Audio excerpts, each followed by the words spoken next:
Hey Orange County, I'm here at Satin Fine Foods with my friend Kevin O'Reilly. This guy is awesome, and his company, Satin Fine Foods, has been here now 25 years.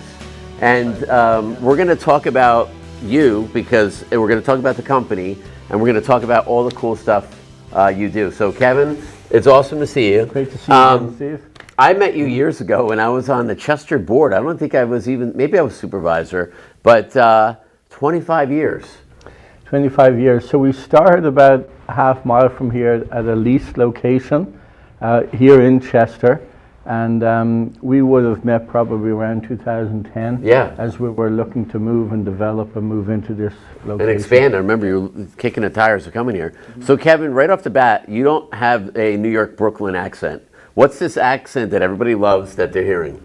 So originally from Dublin, Ireland, I grew up around the family bakery business in Dublin, and kind of expanded from there. Went to college, studied bakery, and it was actually during my college years I had the opportunity to come to New York on a J1 working visa for 4 months, as students do, and I ended up coming back and staying, and the rest is history, as they say. So it's definitely, you have to get the terminology right, but you make fondant, which is really the nice stuff that you see on these cakes and things behind us, and I know we have demos, but how did you get into that whole line and say, I'm going to corner the world market or be a big player in the fondant industry? Fondant, great question, yeah. So my background was, as I mentioned, in bakery. So I was, prior to Satin Fine Foods, I was selling specialty ingredients up and down the East Coast, chocolate, high-end fruit fillings, those type of products. And at the time, there were some fondant products coming in from overseas. People would complain about them. I ended up, the company I work with, they had a fondant in their roster, it was imported, and people would complain about the product being just tough, hard, it would crack, it would dry. And in my mind, I was thinking somebody needs to make a product for the American market.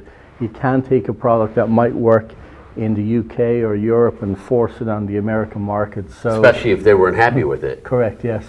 So that was really my push to develop a product, and after I left that company, I developed Satin Ice fondant, as you see it and know it today. And yes, it's a specialty niche product. Probably most people would know fondant from seeing it on TV, or if they've had it at a wedding or a birthday cake. It is a pliable cake icing. It's a non-stick cake icing that we sell in different forms, usually in a foil pack or a pail. You take the product out, you knead it, you roll it, you cover your cake, you can decorate with it. So it's a pretty fun product to work with. You've built this up on your own, and you have, I mean, I'm going right into, like, I'm thinking about the Queen's Jubilee. Yeah. The late Queen of England, her one of the, the cake for her celebration had your fondant on it.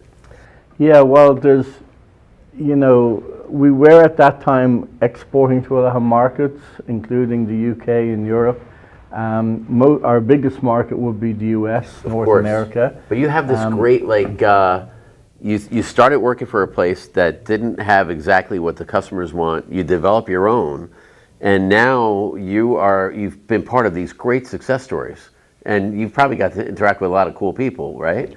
Yeah, a lot of bakers and chefs across America, across North America, would use our product, and obviously they're using our product to make these beautiful, sculpted, elegant cakes, and really they're the heroes. We just make the fondant, and it's been successful, obviously, over the years for a lot of people, and yeah, continues to grow. So I got a lot of things going on in my mind. Like you see these personalities on TV, and some of them are pretty aggressive. Are they tough to work with, easy to work with, and do they give you feedback to say, hey, can you make this with a little bit more of this or a little bit more of that? Have you adjusted based on some of their input? Sure, yeah, good question. In the early days, we did adjust the product based on feedback, and that was making small little tweaks to the product, but people know Duff and Cake Boss and these personalities out there, and I suppose when you look at what's on the TV land, we'll say, without getting specific, those shows have come from the Cake Challenge through Cake Boss to shows today, such as Is It Cake and Nailed It, etc. You nailed it is great. My Yeah, kids yeah. love that. Yeah. So you'll see our product being used on those shows. You'll see our pails and the logo in the background. So most of those well-known artists will use Satin Ice. That's great. So I just going all over the place. You know, you started this off, and a lot of people watching this are either own their own business or maybe work for a business or want to do what you did and said, hey, I think we can make something better. That leap is a pretty big leap of faith, right? You're putting a lot of risk to try your own and to try different types of products and to expand. I remember you were really, when you were across the street looking at a different piece of property here, it's a big leap of faith for you, right? It is, but again, I think like any decisions that we make in business, you have to reduce or eliminate the risk where you can. Right. And you know, we had grown in a small location. We started out in 2,500 square feet. It was a leased facility. We grew there to be 10,000 square feet before we moved into this facility here. This facility is just under 100,000 square feet. So this comprises our manufacturing, our warehouse, and our office space. So Kevin, we were talking about this. One of the goals you was to try to get into the retail market, because back in the day when I first met you, I think it was really one big name in the stores. So I remember when your name started appearing in your product in these stores. That's when I knew you met that benchmark. But how do folks watching right now get a hold of your product? I know they can figure out how to use it by going to YouTube, because that's a fail-safe for everything. But you have do you have like tutorials on how to get into that too? Or? Yeah, so we have a great website, and we kind of put everything into our website. If your watchers want to go to satinice.com, okay, SATINICE.com, satinice.com, and in there you'll get the story of the company. You'll see our products, but we also have a lot of videos, tutorials that will show you how you work with our product. And going back to when you asked me about fondant, yes, we started the company in fondant. Over the years, we've added other products. So we've commercial items that the bakers, the chefs would use, but we have items, smaller items like cookie icing, glaze, meringue powder, those type of products that families would use at home. So you will see those on the website, and we do sell those in various retail locations. So yeah. Who is the innovators out there? Is it the bakers out there that are coming to you saying, hey, I want to get into this new niche? And like, how do you come up with those new things, like the meringue and all that stuff that you might, or the cookie that you might not have originally started with 10, 20 years ago? Where did those ideas come from, internally or externally? So social media is obviously huge for us. Yeah. So Satin Ice is on all the main platforms, and sometimes we see that influence coming from, it could be kids at home, it could be families working together. Yes, the bakers, the pastry chefs that are working with our product every day, but there are a lot of influencers out there, and it really comes from people that have a high talent, people that are making these amazing wedding cakes, birthday cakes, and then just fun projects. And that influence might have come from watching a TV show, and then they decide, hey, let's make this at home as a family and have some fun. Yeah, I think Nailed It is a great example of that, because they have this beautiful piece of art, work with using fondant, and then you have a certain amount of ingredients to try to replicate that. That is that my kids love that, and I know a lot of people we talk to think that's just like you're saying. It's what families would do at home with your product, have fun, and obviously the professionals do their job on it. Just by curiosity, how much volume of ingredients is coming in and going out every week or month? Sure. When you look at that. So to give you an idea, we use a lot of sugar here. Our sugar would originate from Florida, from sugar cane, and it will go through a refinery, but we're going through anywhere from 2 to 4 truckloads a week of sugar. So that gives you some indication. Wow. That product will be used to make the products that we produce here today, from fondant to gum paste to modeling chocolate, etc. And then we've built out our line where we do have other items such as food color, meringue, royal icing, choco dip, various items that the baker, pastry chef, or hobbyist cake decorator would use. That's great. Yeah. Now, do you have in your office here that and your staff? Do you have some like real experts on using this? Are you one of them, or do you yield to them for using some of these products? Well, my background, as I said earlier on, is in bakery, so I should be able to know how to. Yeah, we're also a good salesman too. Yeah. But we do. We've a lot of the staff members have worked with our products, and some are a little better than others. And on occasion, we'll have a little in-house competition. That's great. Making a cake, and that's very cool. Yeah. You could have went anywhere in the world, and you're obviously from across the pond, as they say. You were from Dublin, Ireland, and it's, you know, this is a worldwide economy. How did you pick the United States, and how did you pick Orange County, New York? Sure. I have moved up here with my family, living here in Chester, New York, since 1997, and I started the business here.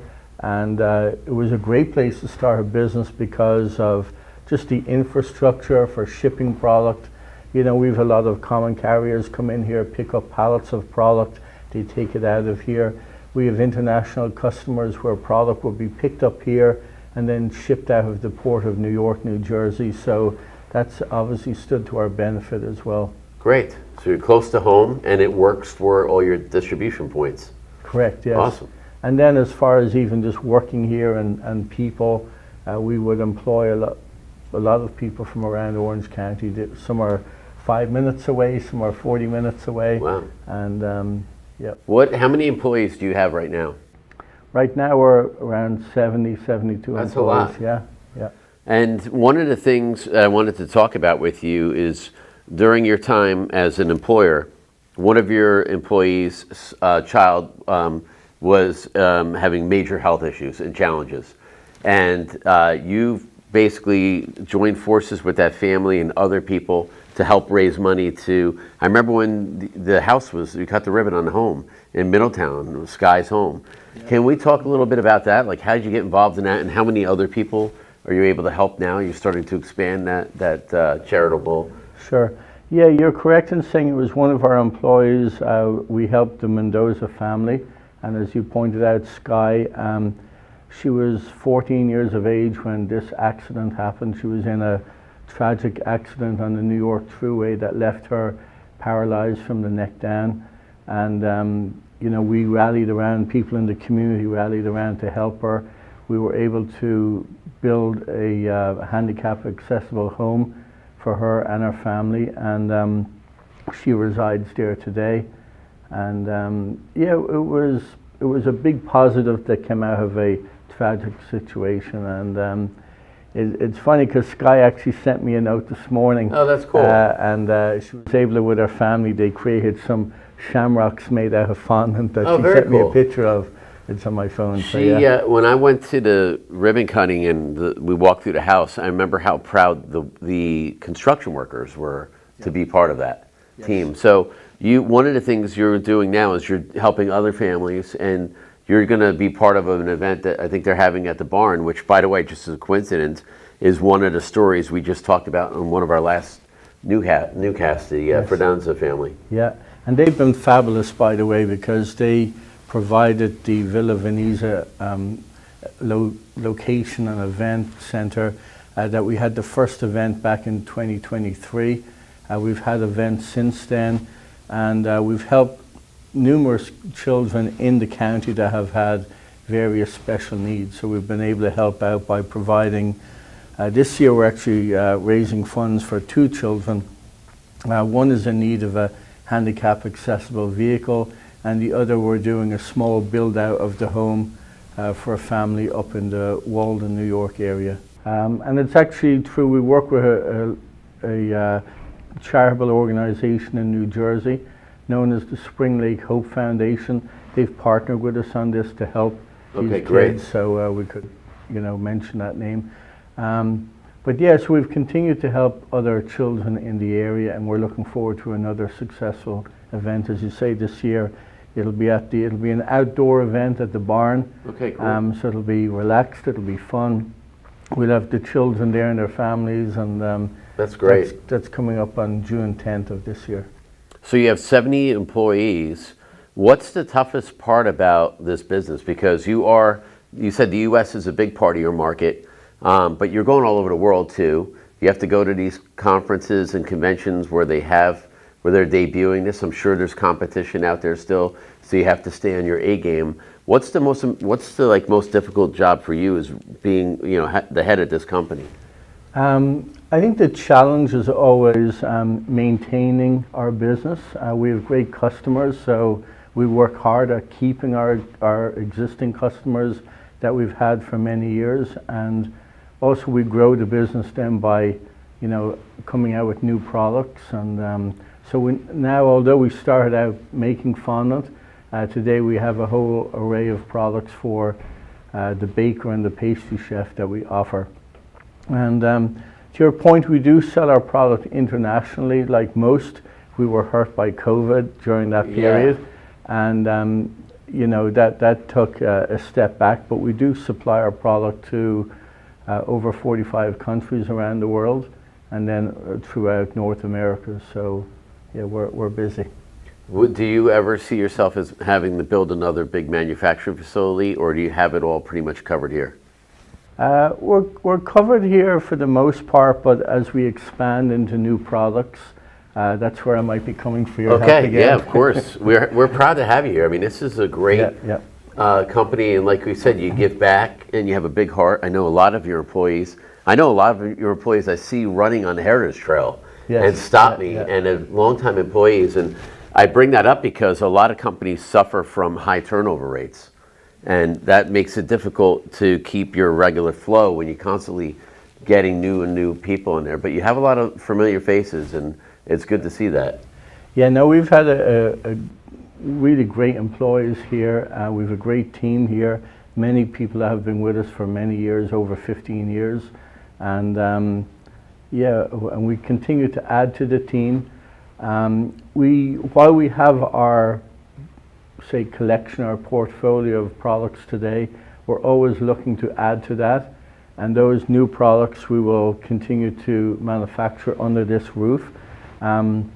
Usually the need is equipment for manufacturing specific items, so we do look at new items that we look to introduce over the next few years, and but there's always a need for investment. So going back to your point in regard to anyone coming into the county that's looking to start up, I would say reach out to Orange County Gov, but also the IDA, Orange County Partnerships, other groups that are out there that help me, and these are the organizations and the groups and the people that have done it many times, so they know the pathway. Right. And for people starting out, it's usually the guidance you need and the support, which is important. One of the first things I remember from when I first was introduced to you and we became friends is that you traveled a lot yourself. So you've always been the front, you were selling the product yourself. It wasn't someone else, and I know you have another team that helps you do it too, but you've always put yourself and your credit and your credibility on the line for the products that you sell here.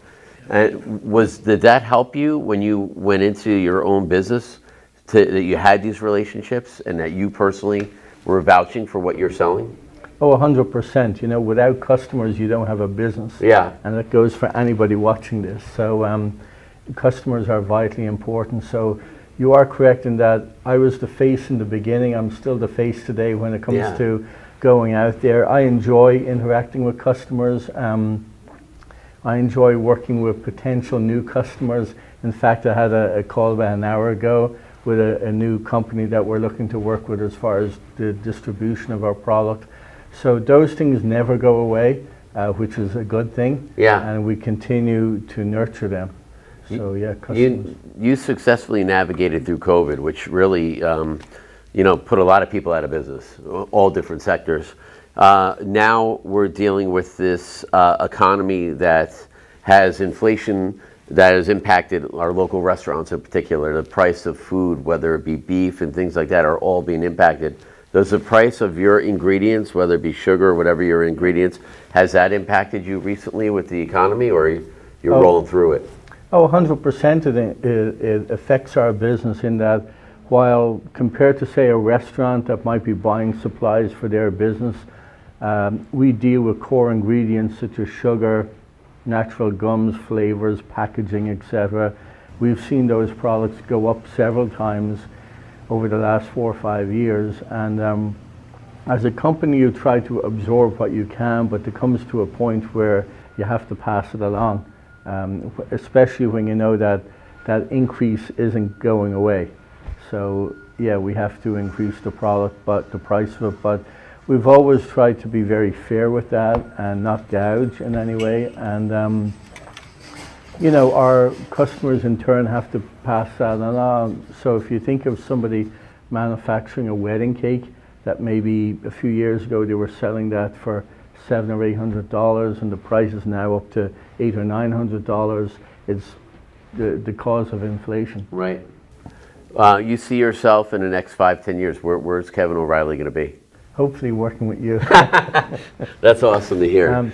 No, I'd like to obviously continue in the business. You know, we have our goals and ambitions of continuing to grow the business. So, you know, I try not to think too much about retirement, even though I'm probably not too far away, but maybe reduce the days, the hours. But, you know, I'm driven to continue working and supporting the team that's here. And to be honest with you, probably every day when I come to work and I see a parking lot of cars full of vehicles where people are coming to work for me, that's what drives me, that's what keeps me here. And you know, it's not just doing for me, it's doing it for everybody associated with the company. And that's why we wanted you to tell your story, because it's such a great story, and you can tell you still have this passion in you, which to really do some really cool stuff. And I think it's incredible, your work ethic.